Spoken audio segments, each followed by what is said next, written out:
Hello friends, welcome to our channel study for you. So guys, जैसा कि आज जो आपका एसएससी जीडी का 7 मार्च के फर्स्ट शिफ्ट का एग्ज़ाम हो गया दोस्तों, जिसका जो है मैं आपको बिल्कुल 100% एक्यूरेट आंसर के साथ जो है इस वीडियो में बताऊंगा। तो देख लेते हैं कि किस प्रकार के जो है आज आपके 7 मार्च के फर्स्ट शिफ्ट के एग्ज़ाम में जो है प्रश्न पूछे गए हैं।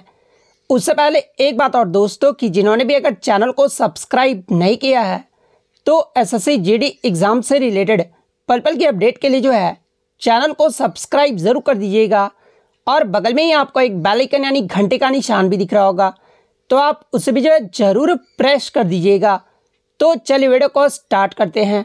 तो आपका पहला क्वेश्चन आया था कि पोंगल किस राज्य का त्यौहार है। तो देखिए, अगर पोंगल की बात कर ले तो ये जो आपका 4 दिवसीय उत्सव है जो कि आपका तमिलनाडु राज्य में मनाया जाता है, और ये जो आपका तमिल का जो है एक फसल उत्सव है, तो तमिलनाडु आपका यहाँ पे करेक्ट आंसर होगा।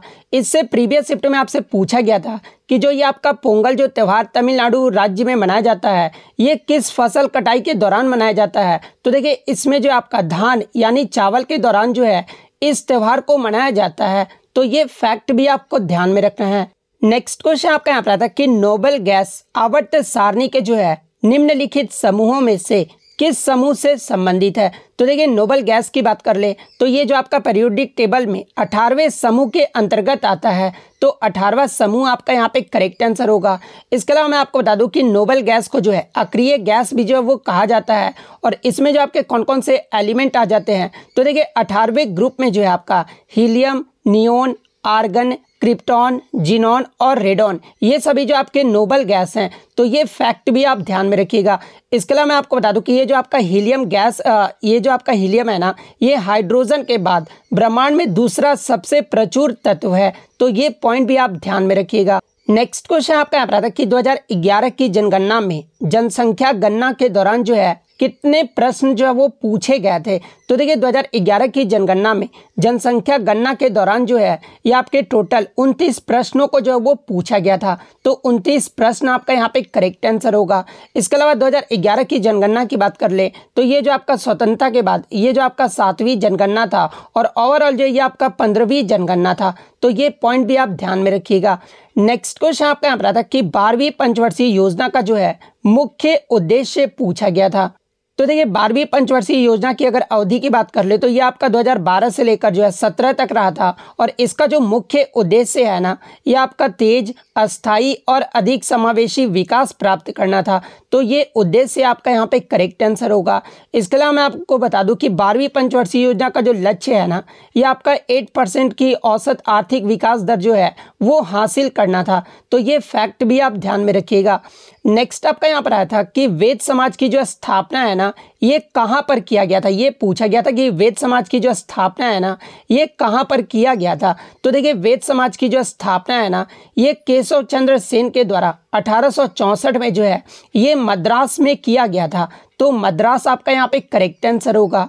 नेक्स्ट क्वेश्चन आपका यहाँ पर था कि नई दिल्ली में पहली बार एशियाई खेलों का जो आयोजन है ना, ये किस वर्ष में किया गया था। तो देखिए, पहली बार एशियाई खेलों का जो आयोजन है ना, ये आपका 1951 में किया गया था, और 1951 में कहाँ पर, तो ये आपका भारत में नई दिल्ली में आयोजित किया गया था। तो 1951 आपका यहाँ पे करेक्ट आंसर होगा। इसके अलावा एग्जाम में यहाँ से एक प्रश्न और बनता है कि आपका जो है भारत में दूसरी बार जो है एशियाई खेलों का आयोजन ये जो है किस वर्ष में किया गया था। तो देखिए, दूसरी बार की बात कर ले तो ये आपका 1982 में जो है ये आपका नई दिल्ली में ही जो है दूसरी बार आपका एशियाई खेलों का आयोजन जो है वो किया गया था। तो ये पॉइंट भी आप ध्यान में रखिएगा। इसके अलावा एग्जाम में एक प्रश्न और बनता है कि जो आपका CWG यानी कॉमनवेल्थ गेम्स जो है भारत में जो है अब तक एक बार ही आयोजित किया गया है, और ये जो है किस वर्ष आयोजित किया गया था। तो देखिए, भारत में जो राष्ट्रमंडल खेलों का जो आयोजन है ना, ये आपका 2010 में किया गया था। तो ये पॉइंट भी आप ध्यान में रखिएगा। इसके अलावा 2023 की अगर बात कर ले तो देखिए, 2022 का जो आपका एशियाई खेल है ये आपका 2023 में जो है हांगझाऊ चाइना में आयोजित किया गया है, जिसमें भारत जो है टोटल 107 पदक जीता था, और पदक तालिका में भारत जो है ये चौथे पायदान पे रहा था। नेक्स्ट आपका यहाँ पर आया था कि मुख्यमंत्री ग्राम गाड़ी योजना, इसकी जो शुरुआत है ना, ये किस राज्य के द्वारा किया गया है? तो देखिए मुख्यमंत्री ग्राम गाड़ी योजना की जो शुरुआत है ना, ये झारखंड राज्य के द्वारा जो है वो किया गया है। तो झारखंड आपका करेक्ट आंसर होगा। नेक्स्ट आपका यहाँ पर आता है कि योजना आयोग का जो गठन है ना, ये कब हुआ था? तो देखिए योजना आयोग यानी प्लानिंग कमीशन की बात कर ले तो देखिए प्लानिंग कमीशन का जो गठन है ना, ये आपका 15 मार्च 1950 को हुआ था। और इसका जो भंग है ना, यानी योजना आयोग को समाप्त कब कर दिया गया था, ये एग्जाम में प्रश्न बनता है। तो देखिए योजना आयोग को जो समाप्त है, ये आपका 13 अगस्त 2014 को जो वो किया गया था। इसके अलावा योजना आयोग को समाप्त कर जो है कौन सा आपका आया था? तो नीति आयोग को जो है वो लाया गया था। और नीति आयोग का गठन जो है ये कब किया गया था? तो देखिए 1 जनवरी 2015 को जो है नीति आयोग का गठन जो है वो किया गया था। तो ये फैक्ट भी आप ध्यान में रखिएगा। नेक्स्ट क्वेश्चन आपका यहाँ पर आता है कि किस देश की भारत के साथ जो है सबसे लंबी सीमा जो है वो लगती है? तो देखिए बांग्लादेश के साथ जो है भारत सबसे लंबी सीमा साझा जो है वो करता है। और बांग्लादेश के साथ कितनी लंबी सीमा साझा करता है? तो ये आपका 4096 किलोमीटर की जो है लंबी सीमा साझा करता है। तो बांग्लादेश आपका करेक्ट आंसर होगा। इसके अलावा मैं आपको बता दूं कि भारत 7 देशों के साथ जो है अपनी भूमि सीमा साझा करता है। और वो 7 देश कौन कौन से हैं? तो बांग्लादेश, चीन, पाकिस्तान, नेपाल, म्यांमार, भूटान और अफगानिस्तान, ये 7 देशों के साथ जो है भारत अपनी भूमि सीमा साझा करता है। इसके अलावा इसका जो है किलोमीटर पूछा जाता है कि कितने किलोमीटर की लंबी सीमा साझा करता है। तो देखिए सबसे लंबी तो ये आपका बांग्लादेश के साथ करता है। दूसरी अगर पूछा जाए तो ये आपका चीन देश के साथ करता है। चीन के साथ जो है भारत जो है टोटल 3488 किलोमीटर की सीमा जो है वो साझा करता है। पाकिस्तान की बात कर ले तो ये आपका 3323 किलोमीटर की सीमा साझा करता है।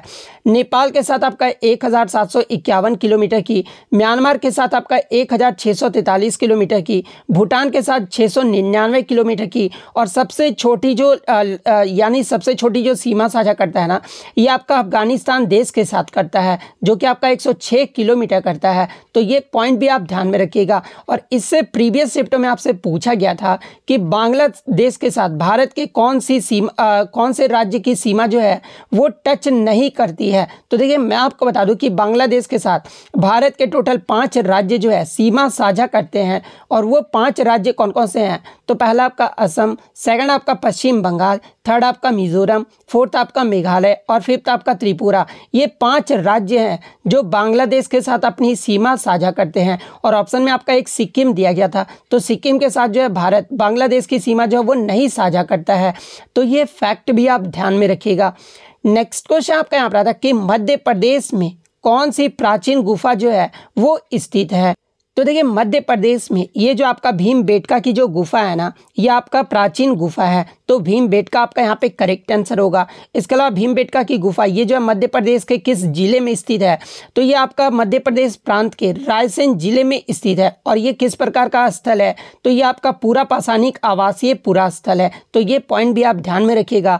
इसके अलावा मध्य प्रदेश में अन्य प्राचीन गुफा की बात कर ले तो देखिए ये जो आपका आदमगढ़ की गुफाएं हैं, जो कि आपका होशंगाबाद में स्थित है। इसके अलावा बाघ गुफाएं, इसके अलावा जो आपका बांधवगढ़ प्राचीन गुफाएं, इनमें से तीनों या फिर ये ऑप्शन दिया गया होगा, इनमें से जो भी ऑप्शन दिया गया होगा ना, वो आपका करेक्ट आंसर होगा। नेक्स्ट आपका यहाँ पर आता है कि 2021 का दादा साहेब फाल्के अवार्ड जो है ये किसे दिया गया है? तो देखिए 2021 का अगर पूछा गया था तो ये जो आपका 71वां जो दादा साहेब फाल्के अवार्ड है ना, ये रजनीकांत को जो वो दिया गया था। तो रजनीकांत आपका करेक्ट आंसर होगा। और किस फिल्म के लिए? तो ये आपका तमिल फिल्म के लिए जो है, तमिल फिल्म में जो है ये दिया गया था। वहीं अगर 2022 की बात कर ले तो 2022 में जो है ये हिंदी फिल्म में आशा पारेख को जो वो दिया गया है। वहीं अगर 2023 का अगर पूछा गया होगा तो देखिए हिंदी फिल्म में 2023 का जो आपका रेखा को जो है वो दिया गया है। तो जो भी आपसे पूछा गया होगा मैंने आपको यहाँ पर जो है वो बता दिया है। अब आप ये कमेंट करके मत बोलिएगा कि सर 2023 का पूछा गया था। तो देखिए मैं आपको जो भी पूछा गया होगा मैं आपको यहाँ पर बता दिया हूँ। अब आप एग्जाम देकर आए तो आप आंसर अपना जो है वो मिला लीजिएगा। नेक्स्ट क्वेश्चन आपका यहाँ पर आता है कि अगर वॉलीबॉल में 5वां सेट अगर ड्रॉ होता है तो ट्राई ब्रेकर जो होता है ना, ये कितने अंकों का जो है वो खेला जाता है? तो देखिए मैं आपको बता दूं कि वॉलीबॉल गेम में आपके जो है 5 सेट खेले जाते हैं, जिसमें जो पहले जो 4 सेट होते हैं ना, ये आपके 25 अंकों के लिए जो है वो खेला जाता है, और अंतिम जो सेट होता है ना, ये आपका 15 अंकों के लिए जो है वो खेला जाता है। और 5वां सेट भी अगर ड्रॉ हो जाता है ना, तो फिर देखिए ऐसी स्थिति में आपको क्या होगा कि 2 अंक जो है इससे ज़्यादा लाना होगा।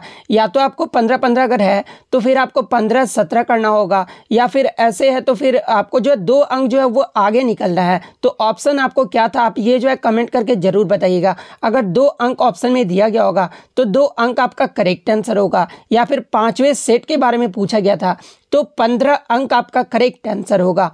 नेक्स्ट आपका यहाँ पर आता कि अगस्त 2023 में grand cross of the order of honour से जो है ये किसे सम्मानित किया गया है। तो देखिए अगस्त 2023 में grand cross of the order of honour से जो है ये प्रधानमंत्री नरेंद्र मोदी जी को सम्मानित किया गया है। तो नरेंद्र मोदी आपका करेक्ट आंसर होगा। और ये जो है किसके द्वारा सम्मानित किया गया था, तो ये आपके ग्रीस के राष्ट्रपति के द्वारा जो है वो सम्मानित किया गया था। इसके अलावा मैं आपको बता दूं कि प्रधानमंत्री नरेंद्र मोदी जी जो है grand cross of the order of honour से सम्मानित होने वाले जो है ये आपके पहले विदेशी सरकार प्रमुख हैं। तो ये फैक्ट भी आप ध्यान में रखिएगा। नेक्स्ट आपका यहाँ पर आता है कि सबसे ज़्यादा बार जो रणजी ट्रॉफी का खिताब है ना, ये किस राज्य या फिर किस टीम ने जीता है। तो देखिए सबसे ज़्यादा बार रणजी ट्रॉफी का जो खिताब है ना, ये मुंबई के द्वारा जो वो जीता गया है। तो मुंबई ने अब तक जो है 41 रणजी ट्रॉफी का खिताब जो है वो जीत चुका है। तो मुंबई आपका करेक्ट आंसर होगा। इसके अलावा मैं आपको बता दूं कि 2023-24 का भी जो आपका रणजी ट्रॉफी का जो फाइनल मैच होगा ना, ये आपका मुंबई और विदर्भा के बीच जो है वो खेला जाएगा। और इसमें जो आपका विजेता रहेगा, मैं आपको पहले ही क्लियर कर दूं, इसमें जो आपका विजेता रहेगा अगर मुंबई रहता है तो फिर मुंबई जो है इसका 42वां खिताब जो है वो जीत जाएगा। नेक्स्ट क्वेश्चन आपका यहाँ पर आता है कि भारत में आर्थिक नियोजन जो है ये कब प्रारंभ हुआ था। तो देखिए मैं आपको बता दूं कि योजना आयोग का गठन जो है ये आपका 15 मार्च 1950 को जो है वो किया गया था। और इसी योजना आयोग के द्वारा ही जो है आपके आर्थिक नियोजन को जो है वो शुरू किया गया था। और आर्थिक नियोजन की जो शुरुआत है ना, ये आपका 1 अप्रैल 1951 को किया गया था। तो 1 अप्रैल 1951 आपका करेक्ट आंसर होगा। एक क्वेश्चन आपका मनी सप्लाई से था, जहाँ पे आपका कथन टाइप का प्रश्न जो है वो दिया गया था, जहाँ पे आपका दिया गया था कि M1 एंड M2 को जो है ये नैरो मनी जो है वो कहा जाता है। तो देखिए मैं आपको बता दूं कि जब आपको M1 और M2 के बारे में, तो देखिए M1 और M2 जो मनी होते हैं ना, इसे जो है आसानी से नकदी में जो है वो परिवर्तित किया जा सकता है। इसलिए M1 और M2 को जो है ये आपका नैरो मनी जो है वो कहा जाता है। वहीं आपका सेकंड स्टेटमेंट दिया गया था कि M3 एंड M4 को जो है ये आपका ब्रॉड मनी जो है वो कहा जाता है। तो देखिए मैं आपको बता दूं कि M1 और M2 को तो आपका नैरो मनी कहा जाता है, और M3 और M4 को जो है ये आपका ब्रॉड मनी जो है वो कहा जाता है। यानी दोनों स्टेटमेंट ही जो है आपके सही दिए गए हैं। यानी ऑप्शन दिया गया था बहुत करेक्ट, तो वो आपका यहाँ पे जो है वो करेक्ट आंसर होगा। नेक्स्ट क्वेश्चन आपका यहाँ पर आता है कि राज्य भाषा संविधान के कौन से भाग में वर्णित है। तो देखिए मैं आपको बता दूं कि भारत के संविधान का भाग 17, जिसमें अनुच्छेद 343 से अनुच्छेद 351 तक जो है भारत गणराज्य की आधिकारिक भाषा से संबंधित जो प्रावधान है वो किया गया है। तो आपका जो है भाग पूछा गया था, तो भाग 17 आपका यहाँ पे करेक्ट आंसर होगा। इसके अलावा संघ की राजभाषा से संबंधित जो आपके मुख्य प्रावधान है ना, ये आपके अनुच्छेद 343 और 344 में जो ये आपका निहित है। वहीं अगर आधिकारिक भाषा की बात कर ले, तो देखिए आधिकारिक भाषाओं को भारत के संविधान की जो है 8वीं अनुसूची में जो है इसे सूचीबद्ध जो है वो किया गया है। इसके अलावा अगर अन्य भाग की बात कर ले, तो देखिए भाग 1 में जो आपका संघ और उसके क्षेत्र के बारे में बताया गया है, और ये जो आपका संघ और उसके क्षेत्र ये जो आपका अनुच्छेद 1 से 4 तक आ जाता है। भाग 2 में जो आपका सिटीजनशिप यानी नागरिकता के बारे में बताया गया है, और नागरिकता जो है ये आपका अनुच्छेद 5 से 11 तक आ जाता है। भाग 3 में जो आपका मौलिक अधिकार का वर्णन किया गया है, और मौलिक अधिकार जो है आपके अनुच्छेद 12 से 35 तक आ जाते हैं। भाग 4 में जो आपका नीति निर्देशक सिद्धांत के बारे में बताया गया है, जो कि आपका अनुच्छेद 36 से 51 तक आ जाते हैं। वहीं अगर भाग 4A में पूछा जाए, तो देखिए भाग 4A में जो है आपका मौलिक कर्तव्य का जो है वर्णन जो है वो किया गया है, और मौलिक कर्तव्य किस अनुच्छेद के अंतर्गत आते हैं, तो ये आपका अनुच्छेद 51A के अंतर्गत आते हैं। तो ये पॉइंट भी आप ध्यान में रखिएगा। तो भाग 17 जो आपका यहाँ पे करेक्ट आंसर होगा। तो इतने क्वेश्चन जो है आज, इसके अलावा मैं आपको बता दूं कि एक आपका जो है जर्मनी एंटरप्रेन्योर से आज जो आपका प्रश्न पूछा गया था। तो जर्मनी एंटरप्रेन्योर से आपका क्या प्रश्न पूछा गया था, ये जो आप कमेंट करके ज़रूर बता दीजिएगा। तो अगर वीडियो अच्छी लगी हो तो वीडियो को जो है लाइक ज़रूर कर दीजिएगा और इसी तरह रियल एनालिसिस पाने के लिए जो है चैनल को सब्सक्राइब ज़रूर कर दीजिएगा। तो मिलते हैं नेक्स्ट वीडियो में, तब तक thank you, all the best.